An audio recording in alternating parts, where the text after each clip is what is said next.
There has been a lot of research in recent years that basically has shown that kind businesses outperform their unkind competitors over a 10-year period by 34% in EBITDA and 17% in profit. So somebody listening to this now who's running a small business says, I like the idea of this. Where do I start? How do I implement this? Very good question. So depending on the size of your business, so if you're a small business owner, then the first question is, when have you last talked about collaboration with your staff, right? Have we ever sat down, or when have you last sat down and say, okay, what's working in the way we work with each other and what isn't working? What would we like to improve? What would improvement look like? And, you can either do that yourselves, just in a team meeting, get everybody involved, or of course you can get somebody like us in and, to facilitate a half a day or a day around that. And then, we can help you maybe use the KindValue framework, if that's attractive to you, to help you do that in a more structured way. But it's not the only way of doing it, especially, again, if you're quite a small business, a really good debate about collaboration.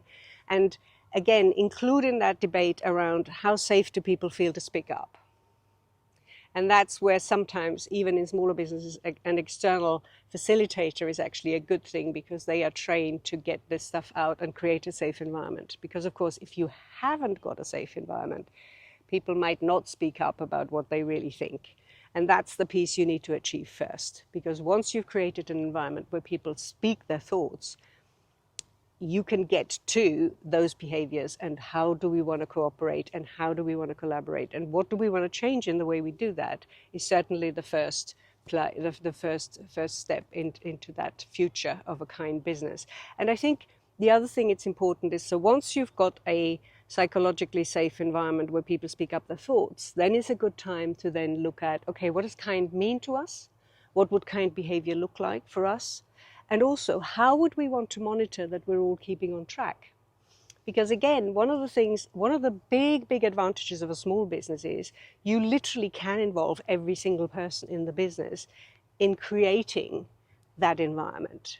You don't have to rely on, in a much bigger business, you have to rely on your next, L-1 and 2 to basically make sure that the message actually gets through the way it needs to get through, and then the engagement, it becomes more structured and sometimes a little formulaic because of the sheer numbers and the complexity of the organization. If you're a small business, you don't have that.